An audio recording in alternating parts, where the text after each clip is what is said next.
Burkina Faso does not have a single mile of coastline. So why is a Burkinabe engineer building a boat? That question becomes even more remarkable when you see the machine floating on the waters of the Tangen Reservoir. This is not simply a small fishing canoe. It is a locally built working boat equipped with a crane designed to help move supplies and handle heavy fish harvests from floating cages. And behind that machine is a story that began almost 40 years ago. His name is Bassibri Christophe Ilboudo. According to his own account, he was among the young Burkinabe sent to Cuba during the revolutionary period that began in 1983. While there, Christophe encountered something that stayed in his mind for decades. He saw a large vessel moving across the water and became fascinated by the possibility of building one himself. There was an obvious problem. Burkina Faso is landlocked. A career in shipbuilding hardly seemed like a national priority. But history has a strange way of giving old skills and old dreams a new purpose. Today, Burkina Faso is trying to produce more of its own food. Under President Ibrahim Traore, food sovereignty, domestic production, and local processing have become prominent national priorities. Fish farming is part of that effort, and floating fish cages are appearing on the country's reservoirs. Those cages create a practical problem. Fish must be fed. Equipment must be transported. And when thousands of pounds of fish are ready for harvest, somebody has to bring that weight out of the water and back to shore. Suddenly, a country without an ocean has a reason to build a boat. But there is a distinction we need to make from the beginning. There is no verified evidence that President Traore personally ordered Christophe to build this machine. The connection is more interesting than that. A national push for greater domestic production created a practical need, while a Burkinabe engineer possessed an old dream and the technical experience to answer it. If stories about Africans turning local knowledge into practical economic power matter to you, follow this channel because that is what we examine here. And as we look more closely at this unusual boat, a much larger question emerges. Can Burkina Faso turn the idea of self-reliance from a political message into machines that actually make ordinary people's work easier? In 1983, Burkina Faso was entering one of the most consequential periods in its modern history. During that revolutionary era, young Burkinabe were sent abroad for training, and according to Christophe Ilboudo's own account, he was among those who went to Cuba. For Christophe, Cuba provided more than technical education. It planted an idea that would remain with him for decades. Around 1986, while traveling by boat toward Cuba's Isle of Youth, he found himself fascinated by the vessel carrying him across the water. To a young man from landlocked Burkina Faso, it was almost like watching a building move. He began imagining what it would take to construct such a machine himself. When opportunities for technical specialization appeared, Christophe wanted naval construction. But there was a practical objection. Burkina Faso had no coastline. Why train someone to build ships for a country without access to the sea? The logic was understandable. The future, however, would expose its limitation. Christophe instead pursued industrial electrical systems. He developed experience connected to industrial installation, repairs, electrical winding, and other technical work. His professional life moved forward, while his interest in building a vessel remained in the background. Years became decades, yet the country around him was changing. New agricultural priorities were emerging. Reservoirs were becoming more important, not only for water but also for food production. Floating fish cages were creating forms of work that required people and equipment to move across inland waters. The question was no longer whether Burkina Faso had an ocean. The question was whether Burkina Faso had work that needed to be done on water. That distinction changed everything. Christophe's story also offers a broader lesson about human capital. A nation can possess valuable skills without recognizing where they might eventually be useful. Engineers, electricians, mechanics, welders, and technicians may carry knowledge for years before the right economic need appears. For Christophe, that moment finally arrived when Burkina Faso's expanding fish farming efforts created a problem remarkably close to the dream he had carried home from Cuba. The young man who once wanted to build a boat now had something far more important than a dream. He had a reason to build one. Burkina Faso's need for a boat did not come from the sea. It came from a much more basic question. How can a country produce more of the food its people consume? In August 2023, the government approved a major agricultural, livestock, and fisheries initiative built around food sovereignty. Fish was included among the strategic products. One of the initial goals was to raise domestic production enough to cover half of the country's fish consumption needs. Floating fish cages became an important part of that effort. By 2025, Burkina Faso reported producing more than 116 million pounds of fish. More than 37 million pounds came from floating cages. The country had deployed more than 1,180 floating cages, with roughly 500 private producers participating in the sector. Those figures reveal why Christophe's old dream suddenly became practical. A floating cage may look simple from shore, but fish farming does not end when young fish are placed inside it. Feed must be carried across the water regularly. Workers need access to the cages. Equipment has to be moved. The fish must be monitored. And when harvest day arrives, enormous amounts of weight must be brought out of the cages and transported back to shore.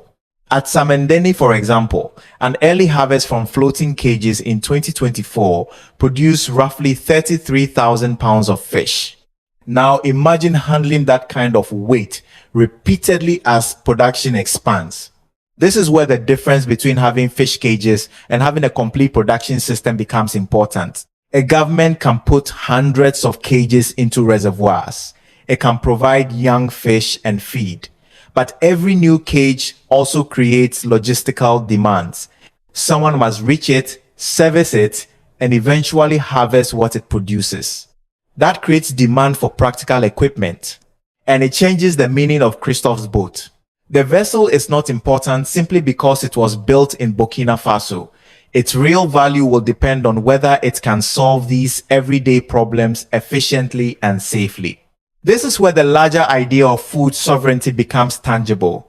It is no longer just a speech about producing more food at home. It becomes a question of whether local farmers, technicians, businesses, and engineers can build the entire chain needed to make that production work. And Christophe was about to discover that simply building a boat would not be enough. Christophe and his team built their first boat and brought it to the fisheries authorities. That alone was an important moment. An idea that had survived for decades was finally floating on Burkinabe water. But a useful machine is not judged by the dream behind it. It is judged by the work it can do. When the boat was tested during fish farming operations, another problem became clear. Reaching the floating cages was only part of the job. Harvesting large quantities of fish required workers to handle tremendous weight. According to Christophe's account, officials explained that some sites had more than 20 cages. When several thousand pounds of fish had to be removed from those cages, ordinary manual handling became exhausting. The authorities therefore presented Christophe with a more difficult challenge. Could he build a boat equipped with a crane? He believed he could. Christophe had seen a video of a similar type of working vessel used in China. Rather than treating that foreign example as something Burkina Faso could only import, he used the idea as a reference and began thinking about how his own team could produce a solution. That distinction matters.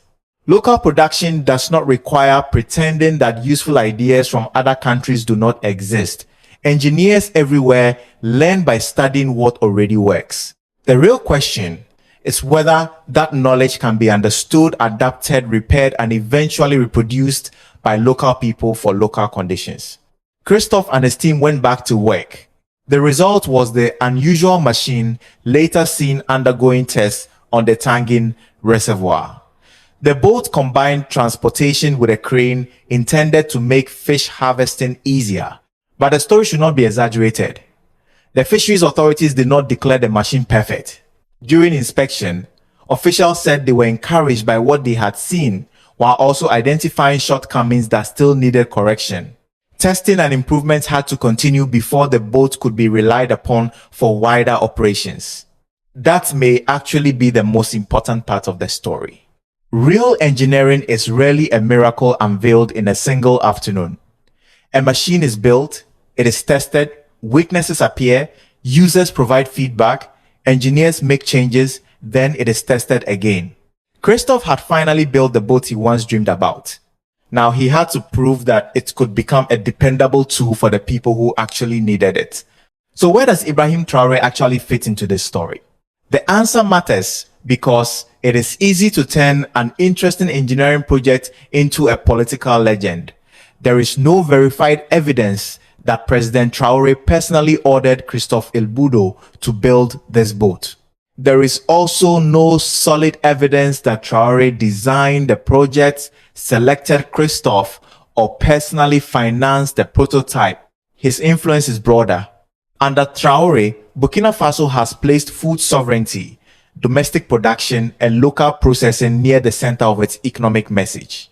In August 2023, the government approved a major agricultural, livestock, and fisheries initiative intended to turn the country's food sovereignty ambitions into practical production. Fish was one of the strategic products included in that program. That policy helped create an environment in which Christophe's machine could have a practical purpose. Think about the sequence. The government wants more fish produced inside Burkina Faso. Floating cages are deployed on reservoirs. More cages require more feed, workers, equipment, transportation, and harvesting capacity. Those new demands create problems that engineers and local businesses can attempt to solve. Traore did not build Christophe's boat. What his government helped build was a reason for such a boat to matter. That distinction makes this story stronger, not weaker. Traore has repeatedly promoted the idea that Burkina Faso should produce more of what it consumes and process more of what it produces. Christophe's project provides a small, physical example of what that philosophy could look like when it reaches the workshop floor. But political encouragement alone cannot manufacture an industrial economy. A prototype must be safe. It must work reliably. Replacement parts must be available. Workers must know how to maintain it. Financing must exist if additional boats are needed. And customers must believe that buying a locally produced machine makes economic sense. That is the real test of Traore's message. A speech can encourage people to believe in domestic production. Government policy can create demand. But lasting sovereignty appears only when engineers, workers, businesses, and institutions can repeatedly turn that demand into reliable products.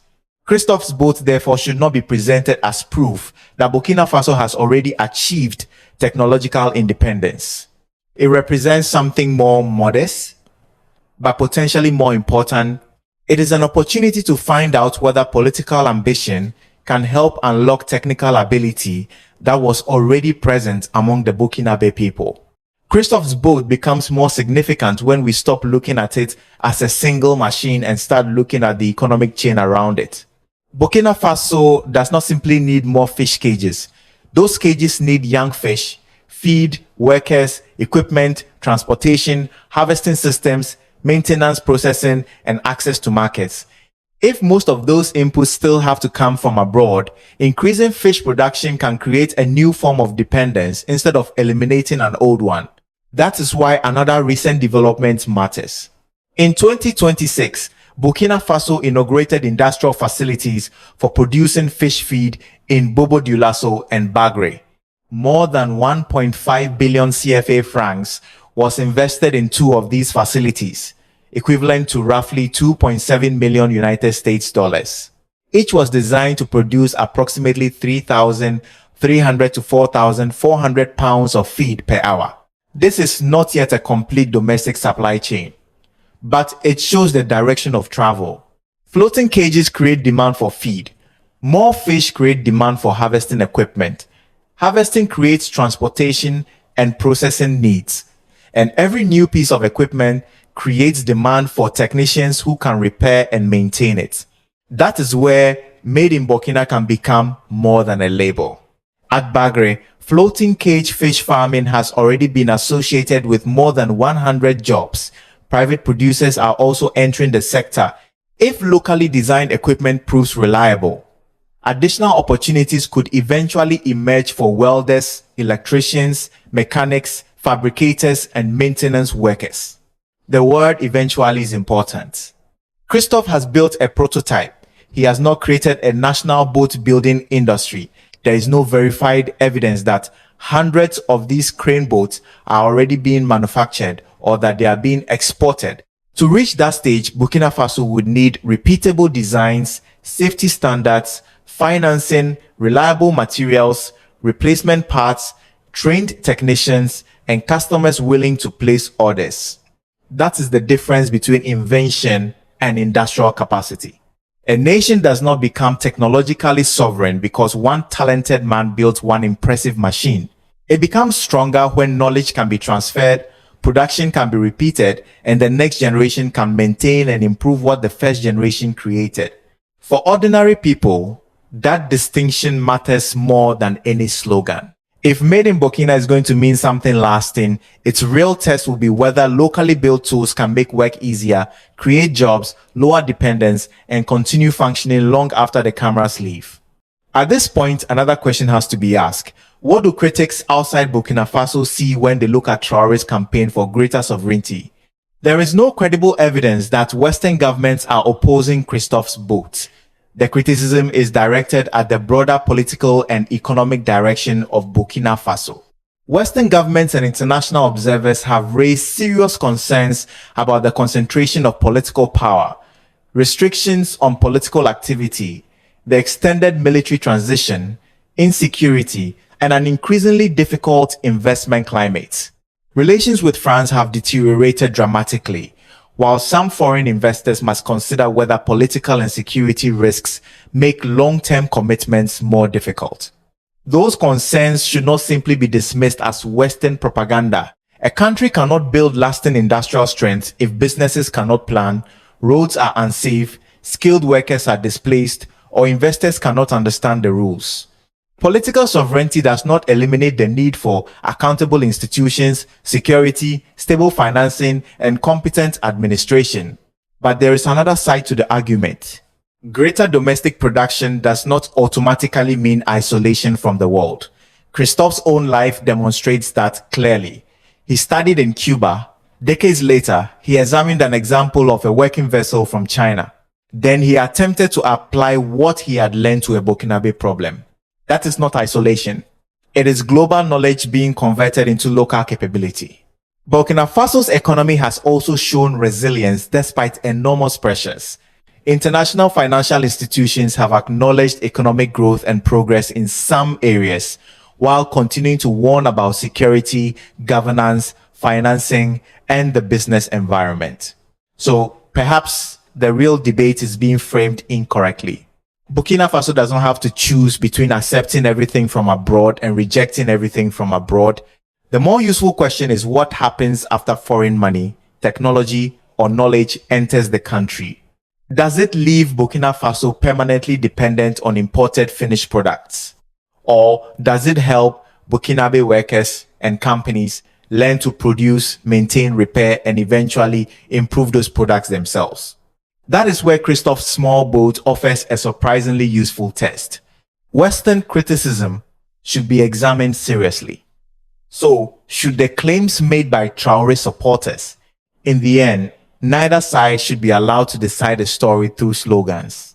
The strongest evidence will be what Burkina Faso can actually build, operate, improve, and sustain. The story becomes larger when we look beyond Burkina Faso and toward Mali and Niger, its partners in the alliance of Sahel states. There is no verified evidence that Christophe Ilboudo's crane boat has become an alliance of Sahel states project. There is no confirmed program to manufacture these boats for Mali or Niger, and there is no evidence that the prototype is already being exported. But the principle behind the machine fits directly into a much broader regional question. Can three Sahel nations combine their market, skills, capital, and production capacity so that a useful idea developed in one country does not remain trapped inside its borders? Burkina Faso, Mali, and Niger have already placed greater economic sovereignty and regional cooperation among their priorities. In June 2026, ministers responsible for industry and trade discussed stronger industrial integration within the Alliance of Sahel states. The agenda included domestic industrialization, greater trade among the three countries, and support for developing local industries. That creates an interesting possibility. Imagine that Burkina Faso develops a machine that works well on its reservoirs. Mali may have engineers who can improve part of the design. Niger may produce or source another component. A regional development institution could help finance production. Instead of three relatively small national markets operating separately, producers could begin thinking about a larger Sahel market. That would give Pan-African cooperation a practical meaning. It will no longer be measured only by speeches, flags, summits, or declarations of solidarity. It could be measured by whether an engineer in Ouagadougou can design something useful, whether a workshop elsewhere in the Sahel can produce a component, and whether a farmer hundreds of miles away can actually use the finished product. The same principle can extend far beyond boats. Agricultural machinery, irrigation equipment, food processing systems, pumps, storage facilities, and transportation tools all offer opportunities for cooperation built around everyday economic needs. The challenge is enormous. Regional cooperation requires standards, financing, reliable transportation, skilled workers, and functioning markets. But the question is worth asking. If Burkina Faso, Mali, and Niger cannot manufacture everything individually, can they build more together than any one of them could build alone? That may ultimately be a far more meaningful test of Pan-African ambition than any political slogan. Christophe Ilboudo's boat offers lessons that reach far beyond Burkina Faso. But the first lesson is also the simplest. African countries should begin with problems their people actually face. A country may need irrigation pumps.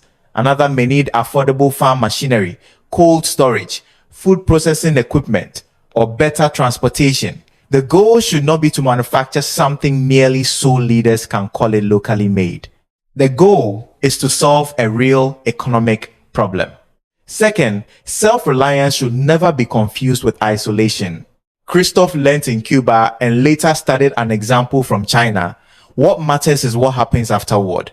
Foreign knowledge can become valuable. African knowledge, when local engineers understand it, adapt it, maintain it, and improve it. Third, one inventor does not create an industry. If Christophe's prototype succeeds, Burkina Faso still needs technical standards, financing, materials, trained workers, spare parts, maintenance networks, and customers. The real achievement would not be building one boat. It would be developing the ability to build the 10th boat and the 100th without depending entirely on one man.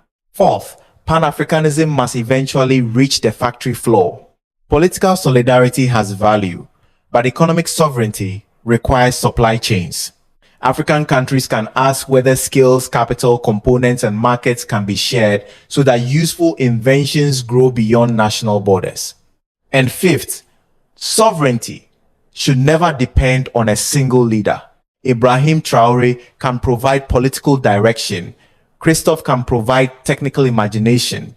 But lasting capacity must live inside schools, workshops, businesses, engineering teams, financial institutions, standards, and the next generation of skilled workers. That may be the most important lesson. Africa does not need every country to manufacture everything alone. It needs small countries capable of identifying what they can produce competitively, learning what they do not yet know, and cooperating where cooperation makes sense. A locally built boat on a reservoir will not transform an economy by itself. But if the process behind that boat can be repeated across agriculture, energy, transportation, food processing, and manufacturing, then something much larger begins to change. The question shifts from who will solve Africa's problems for Africa to how many of those problems Africans can develop the capacity to solve themselves. A small crane boat floating on a reservoir in landlocked Burkina Faso may seem like a modest achievement, and that is exactly why this story matters. It does not prove that Burkina Faso has created a shipbuilding industry. It does not prove that every promise of self-reliance has been fulfilled. And it certainly does not mean that one leader or one engineer can transform an economy alone. The real test comes next. Can this boat perform safely and reliably? Can a second one be built, followed by a 10th and eventually a 100th? Can Burkinabe workers maintain these machines without waiting for foreign technicians? And most importantly, can they make the daily work of fish producers easier and more productive? Those questions take us far beyond one reservoir. Across African news, the political debate often focuses on leaders, military alliances, diplomatic disputes, and the future of the African Union. Yet, beneath those headlines lies another struggle over who produces Africa's food, machinery, technology, and economic value. In Burkina Faso, Ibrahim Traore has made sovereignty a central political message. In Mali, Assimi Goïta has promoted his own vision of national control. In Nigeria, Abdurrahmane Chiani has followed a similar path. Their governments have challenged old relationships with France and helped reshape the political landscape of West Africa and the Sahel. But speeches will not determine whether that project succeeds. Factories will, farms will, workshops will, schools will, engineers will, and so will ordinary people who must turn political ambition into useful production. That brings us back to Christophe Ilboudo. Decades after a young Burkinabe in Cuba dreamed of building a vessel, an older engineer finally watched his own machine float on the waters of his homeland. Burkina Faso still has no ocean. But perhaps that was never the point. The point is whether Africans can study the world, learn from it, and then build solutions designed for their own realities. If you believe stories like this deserve careful attention without exaggeration, follow this channel and tell us what locally built innovation in your country deserves to be seen by the rest of Africa. We sincerely appreciate your time and support. Every video on this channel is carefully researched, thoughtfully written, and meticulously edited by our dedicated team. We don't rely on automated production or shortcuts to create our content. Every story, every visual, and every detail is crafted with genuine care, passion, and a commitment to bringing you meaningful, high-quality videos.